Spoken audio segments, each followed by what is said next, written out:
Welcome back. Last கிளாஸில் இந்த types of ஆர்குமெண்ட்ஸ்லாம் பார்த்துட்டு இருந்தோம். வெரி பேசிக்காக டைப்ஸ் ஆஃப் ஃபங்க்ஷன்ஸ் பார்த்துட்டு இருந்தோம். இப்போ அதில் நெக்ஸ்ட் டைப் அனானிமஸ் ஃபங்க்ஷன்ஸ். அனானிமஸ்னாலே ஊர் பேர் தெரியாது அப்படின்ற மாதிரி சொன்னோம் பார்த்தீங்களா. So what is anonymous function? In Python anonymous function is a function that is defined without a name. நம்ம ஒரு ஃபங்க்ஷன் என்ன பார்த்துருக்கோம், நேம் கண்டிப்பாக அதுக்கு இருக்கணும். It should start with the keyword called def. இந்த ரெண்டுமே அதில் இருக்காது. நெக்ஸ்ட் லைனில் அதான் சொல்லியிருப்பாங்க. While normal functions are defined using the def keyword, in Python anonymous functions are defined using the lambda keyword. defக்கு பதிலாக lambdaன்னு இருக்கும், அந்த keyword யூஸ் பண்ணியிருப்பாங்க. Hence anonymous functions are also called as lambda functions. What is the use of lambda or anonymous function? Lambda function is mostly used for creating small and one-time anonymous function. So lambda functions ரொம்ப சின்ன ஃபங்க்ஷனுக்கு மட்டும் தான் use பண்ணுவாங்க. One time, அதாவது சின்ன அளவில் அடிக்கடி யூஸ் பண்ணப்படாத அளவுக்கு இருக்கிற மாதிரி இருக்கிற விஷயங்கள் மட்டும் இந்த lambda functions யூஸ் பண்ணுற மாதிரி சொல்கிறாங்க. Lambda functions are mainly used in combination with the functions like filter, map and reduce. So இந்த மூணுமே அவுட் ஆஃப் ஸ்கோப் அப்படின்ற மாதிரி சொல்கிறாங்க இந்த புக்கை பொறுத்த வரைக்கும். ஸோ இதை பற்றியான ஒரு சின்ன எக்ஸாம்பிள் மட்டும் பார்த்துருவோம். ஸோ சின்டாக்ஸ் கொடுத்துருக்காங்க பாருங்கள். லேம்டா ஃபங்க்ஷனுக்கு லேம்டான்ற கீவேர்டில் ஆரம்பிக்குன்னு சொல்லியிருக்காங்க. லேம்டா ஸோ ஃபங்க்ஷன் நேமெல்லாம் எதுவும் கிடையாது, டேரெக்டாக ஆர்குமெண்ட்ஸு. எக்ஸ்ட்ராவாக ஒன்று என்னென்னா எக்ஸ்ப்ரெஷன் கொடுக்குறாங்க இதுக்கு. இந்த எக்ஸாம்பிள் பாருங்கள், சிம்பிளாக புரிஞ்சிடும். சம் ஈக்குவல் டு லேம்டான்ற ஃபங்க்ஷன் ஆரம்பிக்குது. அதில் ரெண்டு ஆர்குமெண்ட்ஸு. அந்த ஆர்குமெண்ட்ஸை என்னென்னு பண்ணுறாங்கன்னா ப்ளஸ் பண்ணுறாங்க. எக்ஸ்ப்ரெஷன் பார்த்தோன்னா ப்ளஸ். நீங்கள் இங்கே மைனஸ் கொடுக்கலாம், மல்டிப்ளிகேஷன், டிவிஷன் எது வேணாலும் கொடுக்கலாம். ட்ரை பண்ணி பாருங்கள் நீங்கள். நெக்ஸ்ட்டு ரெண்டு பிரிண்டிங் ஸ்டேட்மெண்ட் கொடுக்குறாங்க. பிரிண்டிங் ஸ்டேட்மெண்ட்டில் இதுக்கு ஆர்குமெண்ட்ஸு பாஸ் பண்ணுறாங்கப்பா, வேல்யூஸ் பாஸ் பண்ணுறாங்க இதுக்கு. ஸோ அதுக்கேற்ற மாதிரி என்ன பண்ணுது, பிரிண்ட் பண்ணுது. இங்கே சம்முன்னு கால் பண்ணாலே இந்த ஃபங்க்ஷன் ஆப்ரேட் ஆகி வேல்யூ நம்மளுக்கு கொடுக்குது. 30, 40, 30 + 40, -30, 40, 10. இந்த return statement. Next return statement எதில் இருக்குன்னு பார்த்தோம், ஃபங்க்ஷனில் முடியும் போது இருக்குன்னு பார்த்தோம். அதை பற்றி சில விஷயங்கள் சொல்கிறாங்க. The return statement causes your function to exit and returns a value to its caller. The point of functions in general is to take inputs and return something. So ஃபங்க்ஷனோட மெயின் வேல்யூ என்னது, ஏதோ something value எடுத்து அதை process பண்ணி return பண்ணணும் ரிசல்ட்டை. The return statement is used when a function is ready to return a value to its caller. So only one return statement is executed at runtime even though the function contains multiple return statements. அந்த ஃபங்க்ஷனுக்குள்ளே ஏகப்பட்ட return statements இருந்தாலும் run டைமில் ஒரே ஒரு return statement தான் execute ஆகுன்றாங்க. ரெண்டு பாயிண்ட்டுமே அதான் சொல்கிறாங்க. சின்டாக்ஸ் பார்த்தோன்னா ரிட்டர்னு ஒரு எக்ஸ்பிரஷன் லிஸ்ட். டேரெக்டாக எக்ஸாம்பிள் பார்த்தோன்னா டெஃப் யூஎஸ்ஆர் ஆப்ஸ்ன்னு சொல்லிட்டு ஒரு ஃபங்க்ஷன் நேமு. இது நார்மல் ஃபங்க்ஷன், சரியா? If n is greater than or equal to 0 return n, else return -n அப்படின்னு சொல்லிட்டு இங்கே ஒரு இன்புட் வாங்குறாங்க. அந்த வாங்குகிற இன்புட்டை இந்த ஃபங்க்ஷனுக்குள்ளே இன்ஜெக்ட் பண்ணுறாங்க. என்ட்ர நம்பர் 25 கொடுத்துட்டாங்க. முதல்ல 25 is greater than or equal to 0வா, கரெக்டு. அப்போ டேரெக்டாக ரிட்டன் n. அது n இருக்கிற வேல்யூ என்னது, அதே 25 தான். என்னன்னே 25 தான். ஸோ அந்த வேல்யூவை ரிட்டர்ன் பண்ணிடுறீங்க இதில். இதே -25 கொடுத்தனா அது இது லெஸ். அப்போ எல்ஸ் பார்ட்டுக்கு போயிட்டு ரிட்டன் -n வருது. -nனா -25. ஆல்ரெடி மைனஸில் தான் இருக்குது. இங்கே n வேல்யூ -25 தான் இருக்குது. அப்போ -25 is +25. ஸோ அந்த மாதிரி வருது. Next scope of variables. ஸ்கோப்னா ஒரு லைஃப் டைம்ன்ற மாதிரிக்குள்ளே சொல்லலாம், சரியா? சரி, படிப்போம். Okay, let me read out this passage. Scope of variable refers to the part of the program where it is accessible. That is, area where you can refer or use it. We can say that scope holds the current set of variables and their values. We will study two types of scopes. இங்கே நம்ம ரெண்டு பற்றி பார்க்க போகிறோம். ஒன்று local scope, ஒன்று global scope. Local scope. A variable declared inside the function's body or in the local scope is known as local variable. நேராக முதல்ல ஒரு எக்ஸாம்பிள் பார்த்துருவோம். எக்ஸாம்பிள் பார்த்துட்டு அதை புரிஞ்சுக்கிட்டோன்னா அப்புறம் நம்ம இந்த கண்டென்ட் பார்ட் ரீட் அவுட் பண்ணால் you can get an idea. First என்னது, ஃபங்க்ஷன் பேர் எல்ஓசி லோக் அப்படின்ற மாதிரி. Def loc of y = 0. இது எதுக்குள்ளே இருக்குது, ஃபங்க்ஷனுக்குள்ளே இருக்கிற வேரியபிள்ப்பா y. அதை 0ன்னு இனிஷியலைஸ் பண்ணியிருக்காங்க. அதை அப்படியே பிரிண்ட் பண்ணுறாங்க, பிரிண்ட் ஆஃப் yன்னு சொல்லிட்டு இந்த இடத்துல கால் பண்ணுறாங்க. இப்போ இதோட முடிஞ்சு போச்ச ஃபங்க்ஷனு ஏன்னா இந்த லைன் வந்து இந்த மார்ஜின் சேர்த்து வருது. அப்போ இதோட முடிஞ்சு போச்சு ஃபங்க்ஷன். இப்போ அந்த ஃபங்க்ஷன் கால் இங்கே கால் பண்ணிச்சுன்னா என்ன ஆகும், டேரெக்டாக இதுக்குள்ளே வரும். y = 0 right. தென் பிரிண்ட் வந்து y கொடுத்துருக்கீங்களா, ஓகே yயோட வேல்யூ 0 நான் பிரிண்ட் பண்ணிடுறேன் அப்படின்னு சொல்லிட்டு பிரிண்ட் பண்ணிட்டு போய்டும், முடிஞ்சு போச்சு. நெக்ஸ்ட் பார்த்தீங்கன்னா accessing local variable outside the scope. இப்போ லோக்கல் வேரியபிள் இங்கே என்னது y, ஏன்னா ஃபங்க்ஷனுக்குள்ளே இருக்குது, அதுக்குள்ளேயே நம்ம பிரிண்ட் பண்ணிட்டோன்னா ஓகே. இங்கே சின்ன ஒரு டிஃப்ரென்ஸ் பாருங்கள். அதே y என்ற வேரியபிளில் லோக்கல்னு ஒரு ஸ்ட்ரிங்கு போட்டிருக்காங்க. முதல்ல 0ன்னு போட்டாங்க, இங்கே ஒரு ஸ்ட்ரிங், இது இன்டிஜர் வேல்யூ, இது ஸ்ட்ரிங் வேல்யூ போட்டுட்டு அதோட முடிச்சிட்டாங்க ஃபங்க்ஷனை. ஃபங்க்ஷன் கால் பண்ணுறாங்க. ஃபங்க்ஷன் கால் பண்ணால் y = லோக்கல்னு சொல்லிட்டு இருக்குது, ஓகே ஸ்டோர் பண்ணியிருக்குன்ற மாதிரி வேலை முடிஞ்சிருச்சு அதோட. அதுக்கப்புறம் வெளியே வந்து பிரிண்ட் ஸ்டேட்மெண்ட் கொடுத்துருக்காங்க.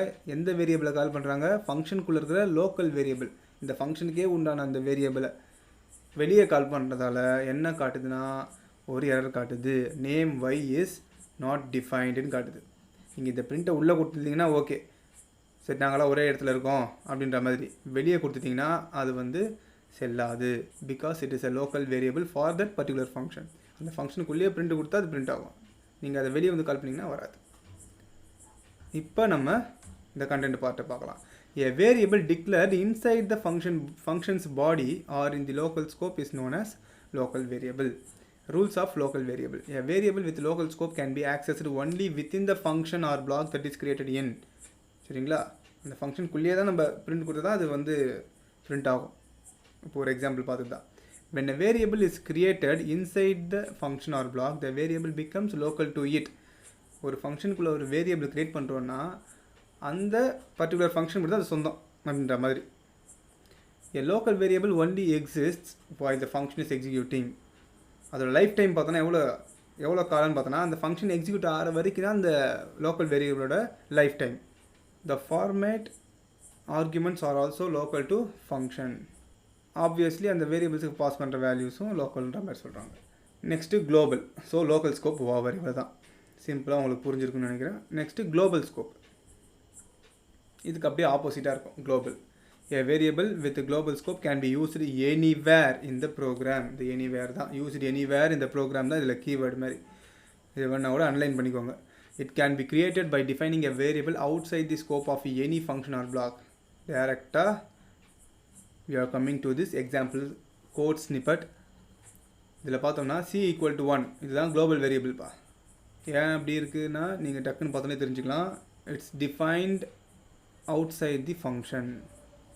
டெஃப் ஆட்னு சொல்லிட்டு பிரிண்ட் சி ஆட். ஃபங்க்ஷன் எங்கே கால் பண்ணியிருக்காங்க, உள்ளேயே கால் பண்ணியிருக்காங்க. நீங்கள் ஃபங்க்ஷனுக்கு வெளியே ஒரு வேரியபிளை வந்து டிக்ளேர் பண்ணுறீங்கன்னா you can use it anywhere in the particular program. சரிங்களா, accessing global variable from inside a function. ரெண்டுமே ஒரே மாதிரி தான் பாருங்க, ரெண்டுத்துக்கு ஒன்றும் பெருசாக டிஃப்ரென்ஸ் இல்லை. Modifying global variable from inside the function. இங்கே பார்த்தீங்கன்னா c = 1ன்னு கொடுத்துருக்காங்க, அதே குளோபல் வேரியபிள். இங்கே இன்க்ரிமெண்ட் பண்ணுறாங்கப்பா, c = c+2ன்னு. அப்போ என்ன எரர் காட்டுதுன்னா, குளோபல் வேரியபிள் என்ன சொல்லுதுன்னா ஃபங்க்ஷன்கிட்ட உன்னை யூஸ் பண்ணுறதுக்கு ஓகே நான் அலோவ் பண்ணேன் உள்ள, நீ அதுக்கு மேலே போய் என்னை வந்து நீ மாற்ற ட்ரை பண்ணுறியா அப்படின்னு சொல்லிட்டு என்ன பண்ணுறது, எரர் காமிக்கும் உங்களுக்கு. So you can't increment or decrement the value of the global variable inside the function. சரிங்களா, நெக்ஸ்ட்டு பாருங்கள், changing global variable from inside function using global keyword. Function என்ன பண்ணுச்சு, அப்படியா நீ எவ்வளோ பெரிய ஆளா, நான் உன்னை மாற்றி காட்டுறேன் அப்படின்னு சொல்லிட்டு என்ன பண்ணுறாங்கன்னா குளோபல் கீவேர்டுன்னு யூஸ் பண்ணுது. குளோபல் எக்ஸ் அப்படின்னு போட்டுருது. அப்படி போட்டுட்டா you can increment or decrement the value of the global variable. இப்போ x = x + 5, 0 + 5. சரிங்களா, இந்த கம்ப்யூட்டேஷன் 5ன்ற வேல்யூ 0 + 5 5. அந்த வேல்யூ இப்போ என்னாச்சு, அப்கிரேட் ஆகிடுச்சு, அது எக்ஸில் போய் ஸ்டோர் ஆகிருக்கும். இப்போ அது 0 கிடையாது 5. பிரிண்ட் ஸ்டேட்மெண்ட்டில் inside add function x value is அப்படின்னு சொல்லிட்டு போட்டிருக்கு, 5 நீங்கள் பிரிண்ட் ஆகும். இந்த இடத்துல ஃபங்க்ஷன் கால். ஸோ இதெல்லாம் முடிஞ்சு போச்சா ஃபங்க்ஷனு, இந்த இடத்துல ஃபங்க்ஷன் கால் நடக்குது. இன் main X value is X. So என்ன பண்ணுது, இங்கே மாற்றுறதால அதோட 0ன்ற வேல்யூ என்ன பண்ணுது, டோட்டலாகவே வந்து சேஞ்ச் ஆகிடுது. ஸோ நார்மலாகவே அதோட வேல்யூ வந்து 5 ஆகிடுச்சு. ஃபங்க்ஷன் யூஸ் பண்ணால் தான் 5ன்ற மாதிரி இல்லை, அதுக்கப்புறம் பிரிண்ட் பண்ணால் 0 வருதுன்ற மாதிரிலாம் கிடையாது. அதோட இயல்பான வேல்யூவே சேஞ்ச் ஆகிடுவாங்க. அதுதான் இங்கே எக்ஸ்பிளைன் பண்ணியிருப்பாங்க. Global and local variables. So இங்கே ஒரு மிக்சர்ப்பா, ரெண்டுமே சேர்த்து கொடுத்துருக்காங்க. x = 8, இது வந்து குளோபல் வேரியபிள், ஒரு ஃபங்க்ஷன் எல்ஓசின்னு சொல்லிட்டு குளோபல் எக்ஸ் அப்படின்னும் போது என்ன ஆகுது, இங்கே இந்த குளோபல் வேரியபிளை சேஞ்ச் பண்ணலான்ற மாதிரி இங்கே கொண்டு வந்துட்டாங்க. y = local. அப்போ yன்றது எக்ஸ்ன்றது குளோபல் வேரியபிள், yன்றது local variable. x = x × 2. x × 2 என்னது 8 × 2 16. இப்போ ரெண்டுத்தையும் பிரிண்ட் பண்ணுறாங்கப்பா. அப்போ என்ன வரும், 16 லோக்கல். முடிஞ்சு போச்சு, சிம்பிள். ஸோ அதை எக்ஸ்பிளைன் பண்ணியிருப்பாங்க இங்கே. Global variable and local variable with same name. Same நேம்னா என்னது, இங்கே என்னாச்சு எக்ஸு ஒய்னு கொடுத்தாங்க, எக்ஸ் இங்கே ஒய்ன்னு சொல்லிட்டு. இங்கே ரெண்டுத்துமே எக்ஸ் தான் கொடுக்குறாங்க. லோக்கல் வேரியபிளுக்கும் எக்ஸு தான், குளோபல் வேரியபிளுக்கும் எக்ஸு தான். அப்போ என்ன நடக்குது பார்த்தோம்னா, x = 10. பிரிண்ட் லோக்கல் எக்ஸ் வந்து எக்ஸ்ன்னு கொடுத்துட்டாங்க. எல்ஓசி வந்து கால் பண்ணும்போது என்ன ஆகுது, இது லோக்கல் வேரியபிளை ஆக்சஸ் பண்ணி 10ன்னு முதல்ல பிரிண்ட் ஆகும். ஏன்னா லோக்கல் வேரியபிள் வந்து முதல்ல 10ன்னு பிரிண்ட் ஆகும். நெக்ஸ்ட்டு குளோபல் வேரியபிள் வந்து 5ன்னு பிரிண்ட் ஆகும். ஸோ இது எந்த வித சேஞ்சும் கிடையாது. இப்போ நீங்கள் சப்போஸ் இந்த இடத்துல குளோபல் வேரியபிளை பிரிண்ட் பண்ணால் என்ன பண்ணலாம், குளோபல்னு போட்டு எக்ஸ்ன்னு போட்டு ட்ரை பண்ணி பாருங்கள் எந்த மாதிரிலாம் வருதுன்னு சொல்லிட்டு. ஸோ இது வர user defined lambda functions, 2 types of function முடிஞ்சு. இப்போ பில்டின் ஃபங்க்ஷன்ஸுக்கு வந்துட்டோம். இது அப்படியே பார்த்தோன்னா நீங்கள் ட்ரை பண்ண வேண்டியதான். பில்டின் ஃபங்க்ஷன்ஸ் பாரு, இதோட ஃபங்க்ஷன் பேர் கொடுத்துருப்பாங்க, அது என்ன பண்ணுதுன்னு சொல்லியிருப்பாங்க, அதோட சின்டாக்ஸ் கொடுத்துருப்பாங்க, எக்ஸாம்பிள் கொடுத்துருப்பாங்க. சிம்பிள். ஆப்ஸ்ன்றது அப்சல்யூட்ன்ற வேர்டோட ஷார்ட் ஃபார்ம் தான் abs. Returns and absolute value of a number. இப்போ நீங்கள் வந்து 23.2 மைனஸில் கொடுத்தீங்கன்னா அது வந்து 23.2ன்னு வருது. இதில் மேபி ஏதாச்சும் பிரிண்டிங் மிஸ்டேக் இருந்தால் கூட நீங்கள் ட்ரை பண்ணி பாருங்கள் எல்லாத்தையும். ஏன்னா இதிலேருந்து நிறைய தடவை கேள்வி கேட்டிருக்காங்க. சரிங்களா. ஆட் அப்படின்னா ஆர்டினரி அப்படின்ற மாதிரி. சரிங்களா. இப்போது ஏன்னு இங்கே இருக்குது, ஆர்டினரி ஆஃப் சின்னா இதோட ஆசி வேல்யூ வந்து ரிட்டர்ன் பண்ணும்பா. நீங்கள் உங்களுக்கு செகண்ட் சாப்டரில் நீங்கள் லாஸ்ட் இயர் படிச்சிருப்பீங்கன்னு நினைக்கிறேன். இந்த ஆசி வேல்யூலாம் ஏ வந்து 65, 65லேருந்து 90 வரைக்கும் கேபிட்டல் லெட்டர்ஸு, அதுக்கப்புறம் ஸ்மால் லெட்டர்ஸுன்ற மாதிரிலாம் வரும். சரிங்களா. இதோட பேசிக் என்னது, இப்போது ஏன்னு சொல்லிட்டு நான் கீபோர்டில் டைப் பண்ணுறேன்னா அது எப்படி சிஸ்டமுக்கு கன்வெர்ட் ஆகி அது ஏன்னு எடுத்துக்குதுன்னா ஃபஸ்ட்டு ஆசி வேல்யூவாக மாறும் ஏன்றது. நெக்ஸ்ட் அந்த ஆசி வேல்யூ வந்து 65ன்றது வந்து இங்கே இருக்கிற 65 வந்து பைனரியாக மாறும். பைனரியாக மாறி தான் புரிஞ்சுக்கும் அது ஏன்னு சொல்லிட்டு சிஸ்டம். சரிங்களா. அப்போ இந்த ஃபங்க்ஷன் என்ன பண்ணுது, அதோட ஆசி வேல்யூவை கன்வெர்ட் பண்ணி கொடுக்குது இந்த ஃபங்க்ஷன். நெக்ஸ்ட்டு சிஹெச்ஆர்னா நீங்கள் ஆசி வேல்யூவாக கொடுத்தீங்கன்னா அதுக்கு என்ன கேரக்டரோ அதை கொடுக்கும். 65ன்னு என்னது ஏ, இங்கே ஏன்னு கொடுத்தது 65 ஆச்சு, இங்கே 65 கொடுத்தது ஏ ஆச்சு. இந்த ரெண்டுத்துக்குமே அதுதான் ஆர்டினரிக்கும் சிஹெச்ஆர் கேரக்டர்ன்ற மாதிரி. நெக்ஸ்ட்டு பின் என்னது பைனரி. ஸோ கொடுக்குற நம்பரை இந்த ஃபங்க்ஷன் அப்போ இந்த பைனரி ஆகிடுது. பைனரி ஆகும்போது இங்கே பாருங்கள் அது டினோட் பண்ணும். 0b அப்படின்னாலே அது பைனரி நம்பர்னு அர்த்தம். 0xனா ஹெக்ஸாடெசிமல் நம்பர். நீங்கள் லாஸ்ட் இயர் செகண்ட் சாப்டரில் படிச்சிருப்பீங்க, லைட்டாக ரீகால் பண்ணிக்கோங்க. ஸோ 15நாலே 4 1 போடுவீங்கள, அதான் இங்கே வந்திருக்கு. நீங்கள் கம்ப்யூட்டேஷனை எதுவுமே பண்ண தேவையில்லை. இந்த மாதிரி சின்ன ஃபங்க்ஷன் யூஸ் பண்ணாலே நீங்கள் இந்த ஃப்ராக்ஷன் ஆஃப் செகண்டு அந்த பர்டிகுலர் நம்பரோட பைனரி நம்பரை பார்த்துடலாம் இந்த ஃபங்க்ஷன் யூஸ் பண்ணுறது மூலிமா. நெக்ஸ்ட்டு டைப்பு, 3மே வேறு டைப்புப்பா. இது வந்து ஃப்ளோட்டு, இது வந்து ஸ்ட்ரிங்குன்ற மாதிரி இருக்குது, இது பூலியன். அதோட டைப்பை சொல்லுது, வேறு ஒன்றும் கிடையாது. நெக்ஸ்ட்டு ஐடி, இது எந்த அட்ரஸில் ஸ்டோர் ஆகிருக்குன்னு சொல்லிட்டு காட்டுது உங்களுக்கு. சிஸ்டமில் எந்த அட்ரஸில் ஸ்டோர் ஆகிருக்குன்னு சொல்லிட்டு காட்டும். That's it. மின், மேக்ஸு, சம்மு, இது எல்லாமே லிஸ்ட்டு யூஸ் பண்ணி வருதுப்பா. கொடுத்துருக்கிற லிஸ்ட் ஆஃப் நம்பர்ஸில் எது மினிமம் எது மேக்ஸிமம், சம்முன்னா எல்லாத்தையும் சம் பண்ணி கொடுக்குது. இதெல்லாம் ஜென்ரலான விஷயங்கள். ஃபார்மேட்டு, ஸோ என்ன ஃபார்மேட்டில் வேணும்னு நீங்கள் இங்கே கொடுத்தீங்கன்னா அதுக்கேற்ற நம்ம ஃபார்மேட்டில் வருது. இப்போ 14 ஃபார்மேட் ஆஃப் எக்ஸ் வந்து எனக்கு பைனரியில் வரணும், ஒய் வந்து ஆக்டலில் வரணும், இதே ஒய் வந்து எனக்கு ஃபிக்ஸட் பாயிண்டில் வரன்ற மாதிரி சொல்கிறாங்க. அதை ஃப்ளோட்டிங்கில் நீங்கள் நார்மலாக இன்டீஜரில் கொடுத்தா அது ஃப்ளோட்டிங் டெசிமல் பாயிண்ட்லாம் வச்சு தான் வரும். சிம்பிள். நீங்கள் இந்த 14 வந்து பைனரியாக கன்வெர்ட் பண்ணி பாருங்கள், இந்த வேல்யூ வரும். அதுவே 25 வந்து ஆக்டலாக கன்வெர்ட் பண்ணி பாருங்கள். நம்ம லாஸ்ட் இயர் செகண்ட் சாப்டரில் பண்ணோம்ல கன்வர்ஷன்ஸ் எல்லாம், அது மாதிரி யூஸ் பண்ணி பாருங்கள், இந்த வேல்யூ தான் வரும். ஸோ ஃபார்மேட்டை மாற்றுறதுக்காக யூஸ் பண்ணுற ஒரு ஃபங்க்ஷன் இது. Next round of function, round பண்ணிவிடும். 17.9னா 18 ஆகுது. ரவுண்ட் பண்ணுறாங்களா, ஜென்ரலாக ரவுண்ட் பண்ணுவோம்ல, ஆவரேஜெலாம் ரவுண்ட் பண்ணுவோம்ல, மார்க்ஸ் எல்லாம் அந்த மாதிரி தான் இதுவும். எல்லாமே ஜஸ்ட்டு அப்படி இப்படி ட்ரை பண்ணிட்டு போயிட்டே இருக்கலாம் நீங்கள் பாட்டுக்கும் உங்களோட ஐடியலியில். Next power of function, A B, A power B 5 power 2 25 ஃபஸ்ட்டுக்கு. ஸோ அந்த மாதிரி விஷயங்கள் இது. நெக்ஸ்ட்டு ஃப்ளோர், இதுதான் கொஞ்சம் முக்கியமாக நிறைய தடவை கேட்டிருக்காங்க. Floor and seal. ஃபைன். இப்போ வந்து எக்ஸ் ஈக்குவல் டு 26.7 சொல்லியிருக்காங்கப்பா. இதில் ஃப்ளோர் ஆஃப் எக்ஸ்ன்னு சொல்கிறாங்க. இப்போது இந்த 26.7 வந்து ஒரு ரூம் ஒன்று ஞாபகம் வச்சுக்கோங்க, ரூம் சரிங்களா. அந்த ரூமுக்கு நடுவில் இந்த 26.7 நிற்கிதுன்னு வச்சுக்கோங்க.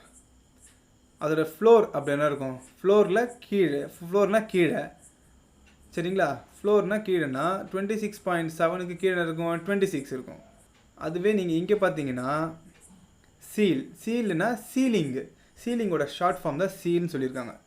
இப்போ இங்கே பாருங்கள் 26.7 தான் கொடுத்துருக்காங்க. சீலுன்னா 26.7க்கு மேலே என்ன இருக்கும், 27 இருக்கும். அப்புறம் 27.1 27.2 அப்படி போகும் சரிங்களா. சிம்பிள், இவ்வளோ தான். Floor seal. -26.7னா மைனஸ்னால் கீழே என்ன இருக்கும், அதிகமான வேல்யூ போகும், -27 அப்படின்னு சொல்லிட்டு. இந்த ஏசி டெம்பரேச்சர் மாதிரி. இதுதான் கொஞ்சம் உங்களை கன்ஃபியூஸ் பண்ணுற மாதிரி இதெல்லாம் நிறைய தடவை கேட்டிருக்காங்க. கொஞ்சம் நல்லா செக் பண்ணிக்கோங்க, கான்செப்டை பிடிச்சிக்கோங்க பக்காவாக, எப்பயும் மறக்காத அளவுக்கு. அப்போ என்ன பண்ணணும், ஆப்வியஸாக you have to try a lot of example numbers இந்த பர்டிகுலர் 2 ஃபங்க்ஷன்ஸை பொறுத்த வரைக்கும்.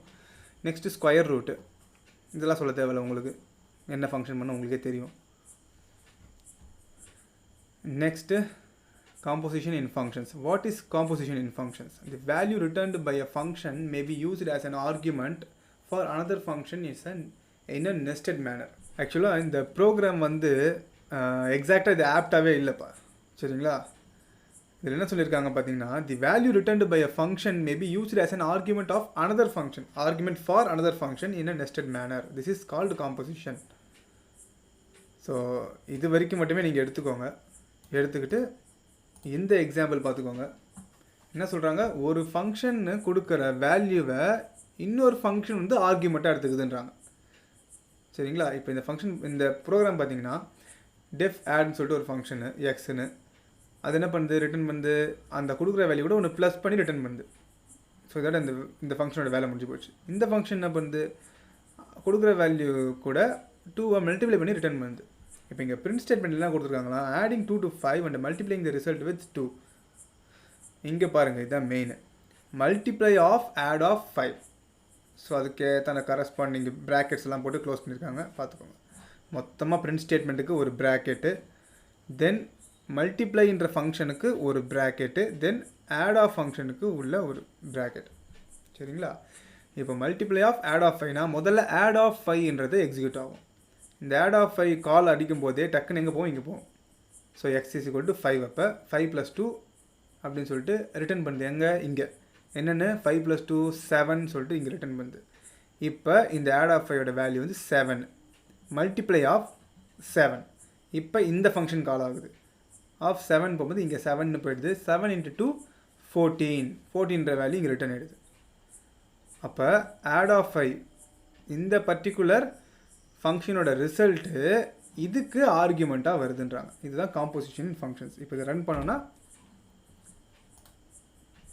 சேவ் பண்ண கேட்குது. பார்த்தீங்கன்னா adding 2 to 5 and multiplying the result with 2 is 14. First 7 வந்தது, அதை இன்ட்டு 2 பண்ணால் 14 வந்துடுச்சு. நெக்ஸ்ட்டுப்பா Python recursive function which is the last type we are dealing. இதுதான் இந்த சாப்டரோட கடைசி டாபிக்ப்பா. இதோட முடிஞ்சு இந்த chapter. So Python recursive functions நம்ம ஆல்ரெடி பார்த்துருக்கோம். இந்த when a function calls itself, அதுதான் அதில் தாரக மந்திரமே அதுதான். if a function calls itself it is known as recursive function. முடிஞ்சு போச்சு. அதுதான் இங்கே சொல்லியிருப்பாங்க. recursive works like loop but sometimes it makes more sense to use recursion than loop.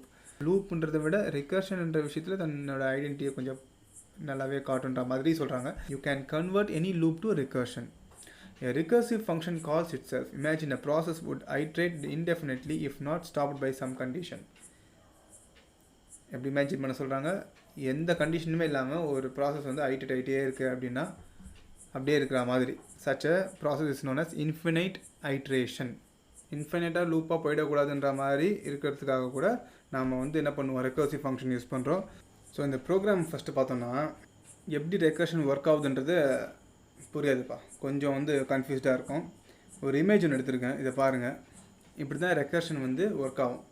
இப்போ நீங்கள் ஃபேக்டோரியல் ஆஃப் 4ன்னு கொடுத்துட்டிங்கன்னா இங்கேருந்து வரா மாதிரி இருக்கும், 1 by 1. ஃபஸ்ட்டு ஸ்ப்ளிட் பண்ணிவிடும், அதுக்கடுத்து ஆன்சரை இங்கேருந்து கொண்டு வரும், ஃப்ரம் த பாட்டம்லேருந்து ஆன்சரை மேலே கொண்டு வரும். இப்போ 4நாலே 4 × 3 × 2 × 1, ஸோ இது வரைக்கும் வந்துடும். Def factorial 1. இப்போ 1 வந்துருச்சு. கண்டிஷன் வந்து என்ன சொல்லியிருக்காங்க, 1 is greater than 1 இருக்கா, இங்கே எல்லாமே இப்படி தான் இருக்குது. 4 is greater than 1 இருந்தால் இது பண்ணுங்கள். இந்த இடத்துல பார்த்தோன்னா ஃபேக்டோரியல் வந்து ஃபங்க்ஷன் கால் ஆகுது. இது இடத்துல 4ன்னு இருக்குது, 4 - 1 3 ஆகிடுது. இங்கே ஒரு ஃபங்க்ஷன் கால் ஆகி அடுத்தது இது ஜென்ரேட் ஆகுது. இது இங்கே வரும்போது 2ன்னு ஆகிடுது, 2 வந்து இங்கே வந்து இந்த மாதிரி ஒன்று ஒன்றா ஃபங்க்ஷன் வந்து உள்ளே அப்படியே வந்து டெவலப் ஆகிட்டே வருது. கடைசியாக வரும்போது இஃப் 1 is greater than 1 கிடையாது, கண்டிஷன் ஃபால்ஸ் ஆகிடுச்சு, அப்போ இது வராது. எல்ஸ் ரிட்டன் 1, இந்த ரிட்டன் 1 வந்து மேலே இருக்கிற ஃபங்க்ஷன் போகும். அப்போ ஃபேக்டோரியல் ஆஃப் 1க்கு என்ன வேல்யூ ஆன்சர் பார்த்தோன்னா 1. அப்போ இது மேலே போகும்போது என்ன ஆகுது, ஃபேக்டோரியல் 2 - 1 என்னது 1. இப்போ factorial 2 - 1 1 factorial of 1. Factorial of 1ஓட ஆன்சர் என்னது இதோ இருக்குது, இங்கே கடைசியாக கட்சத்தில் இதுதான் மேலே வந்திருக்கு. அப்போ ரிட்டன் 2 × 1. அப்போ இந்த ஃபேக்டோரியல் ஆஃப் 2 என்ன பண்ணுன்னா 2 × 1 ரிட்டன் பண்ணும், 2 × 1 ரிட்டன் பண்ணும். சரிங்களா, ஆப்வியஸில் அது ஆன்சர் வந்து 2 தான், 2 × 1 2 தான். சரிங்களா, இப்போ நம்ம டேரெக்டாக சேர்த்துக்கிட்டே போகலாம். 2 × 1, ஏன்னா இதில் காட்டியிருக்கிற மாதிரியே இருக்கட்டும், இங்கே காட்டியிருக்காங்க பாருங்கள். 2 × 1 இதுக்கு ஃபேக்டோரியல் 2க்கு. இங்கே பார்த்தோன்னா என்ன இருக்குது, 3 - 1. 3 - 1 is 2. Factorial of 2. Factorial of 2ஓட ஆன்சர் என்னது 2 × 1. அப்போ இங்கே என்ன ஆகுது, 3 × 2 × 1 வரும். அதே மாதிரி மேலே போகும், 4 × 3 × 2 × 1 அப்படின்னு சொல்லிட்டு போகும். சரிங்களா, இப்படி தான் வந்து இந்த ப்ரோக்ராமே எக்ஸிக்யூட் ஆகுது. ரிகர்சிவ் ப்ரோக்ராம் இப்படி தான் எக்ஸிக்யூட் ஆகுது. இப்போ சப்போஸ் நீங்கள் வந்து இப்போ இந்த ப்ரோக்ராம் புக்கில் இருக்கிற ப்ரோக்ராம் உங்களுக்கு நான் காப்பி பண்ணி போட்டிருக்கேன். இந்த ப்ரோக்ராம் அதே மாதிரி தான். இது நீங்கள் ஒன்றா வந்து இதிலேருந்து சப்டிவிஷன் சொல்லுவோம் பார்த்தீங்களா, இது உள்ளே வந்து என்ன ஆகும், டெவலப் ஆகிட்டே வரும், ஒன்றா இறங்கிட்டே வரும் ரிகர்சிவாக. கடைசியில் வந்தால் பாருங்க அதுலேருந்து ஆன்சர் பிடிச்சிட்டு மேலே அப்படியே வரும். ஸோ இதான் ஒரு ரிகர்சிவ் ஃபங்க்ஷன்றாங்க. இப்போ இந்த தியரி பார்ட்டு படிக்கிறேன். Recursive function is called by some external code. சரிங்களா, எக்ஸ்டர்னல் கோடுன்ற மாதிரி. If the base condition is met, then the program gives meaningful output and exits. இதை பேஸ் கண்டிஷன் வைக்கலாம். இங்கே இது மெட் ஆகிடுச்சுன்னா டக்குன்னு ஒரு அவுட்புட்டை கொடுத்துட்டு போயிடும். அப்படி இல்லைன்னா அந்த ஃபங்க்ஷன் என்ன பண்ணுறது, அதையே ரிகர்சிவாக பண்ணி வேலையை பார்க்குது அப்படின்ற மாதிரி சொல்கிறாங்க. அதர்வைஸ்னால் நம்ம எல்ஸ்ன்னு கூட எடுத்துக்கலாம். அப்போ இங்கே என்ன பண்ணுறது, அதுவே calls it self to continue recursion. இதே ஸ்டார்டிங்கில் 0 இருந்துச்சுன்னா முடிஞ்சு போச்சு இதோட மீனிங்ஃபுல் அவுட்புட் அண்ட் எக்ஸிட்ஸ்ன்ற மாதிரி. ஸோ இவ்வளோ தான் இதோட இந்த சாப்டர் ஓவர்ப்பா. நெக்ஸ்ட் கிளாஸில் புக் பேக் ஆன்சர்ஸ்லாம் பார்ப்போம். The class is over for now.